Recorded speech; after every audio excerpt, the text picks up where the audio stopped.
Hey there, fellow travelers. Today, we're going to dive into the world of flying in the USA and how it has evolved over the years. From luxurious experiences to crowded planes, we'll explore the changes that have shaped our flying adventures. So, buckle up and let's take off on this journey. Flying in the USA is miserable because of this bizarre law. Flying has become a less luxurious experience in recent years, with crowded planes, smaller seats, and simple boxed meals replacing once expensive in flight dining. Even complimentary snacks have been reduced to a small bag of pretzels and a half can of soda, emphasizing the less pleasurable aspects of flying. Today, thousands of flights arrive and depart from the busiest American airports every day, implying that it must be a well oiled machine. Because of this demand, airlines must continue to work hard to keep everyone moving at a reasonable price. As a result, airplanes become more crowded, seats become small, and luxury meals are replaced with simple boxed meals. More often, you will receive a small bag of pretzels and a half can of soda. However, many aspects of the flying experience have changed, and not for the better. There's an iconic scene in romantic comedies where the male lead realizes his mistake of letting the woman he loves go, but she's already on her way to Paris. He only has a few minutes to get to the airport, so he exits the taxi and runs past security to catch her. If the gate is closed, he may rush out and onto the tarmac, signaling the plane. He captures her attention in some way, proposes, and everyone around her applauds. It's the typical Hollywood happy ending. However, the outcome today would be very different. Guards would most likely tackle our romantic hero and transport him to a nearby federal interrogation facility. Airport and plane security has been significantly increased due to a series of skyjackings, anarchism, and other incidents on planes back as late as the 1990s. People have memories of casual airport security. People used to be able to sneak onto planes almost as easily as they could onto trains or buses, with some even hiding away in cargo.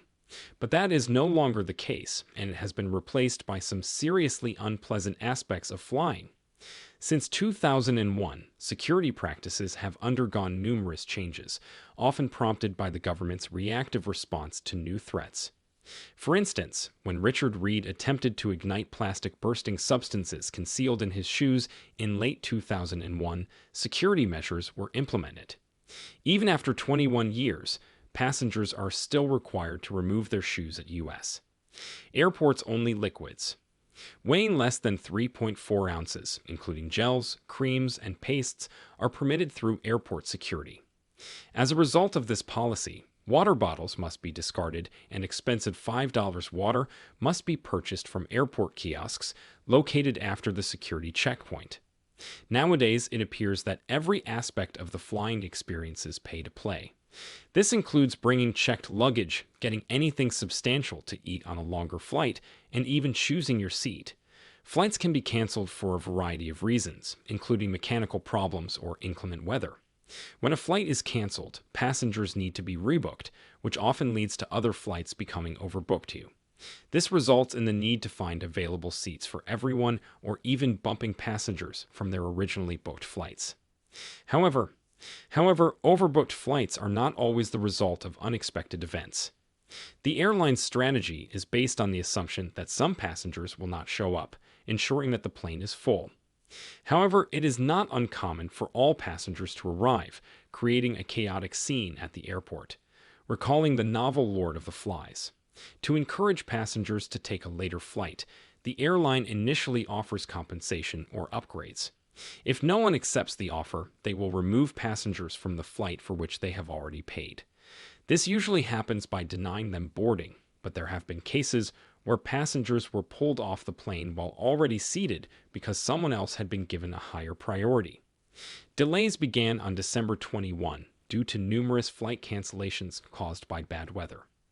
Unfortunately, the delays continued throughout the holiday season, leading thousands of people at airports. The culprits were understaffing and an outdated employee scheduling system, with many employees not even being able to find out where or when they were supposed to work. The day after Christmas, the airline preemptively canceled thousands of flights and halted ticket sales. Prices have risen significantly due to inflation, and it appears that everything about the flying experience is becoming increasingly unpleasant. You will face the same issues on any airline in the United States. They all fly through the same airports, of course, given that you'll be flying for 8 hours or more to Europe. However, for a good example of the difference in flight quality between foreign airlines, Sam, look north. Air Canada would become one of the three largest airlines in the Northwest and Northeast, many major global airlines are not likely to enter the U.S. domestic market if given the opportunity. In the complex field of flights, cutting costs is not always possible. The only way to compensate for the shortfall may be to improve service, putting an end to the decade-long race to the bottom among the four major airlines. However, not everyone would be pleased with this outcome. As we reflect on the state of flying in the USA, it's clear that many aspects have changed, some for the worse. Yet there's hope for improvement if airlines prioritize customer satisfaction over cost cutting. Let's advocate for positive changes and look forward to a more pleasant and enjoyable flying experience in the future. If you enjoyed this video, don't forget to hit the like button and subscribe to our channel for more travel insights and tips. Safe travels, everyone.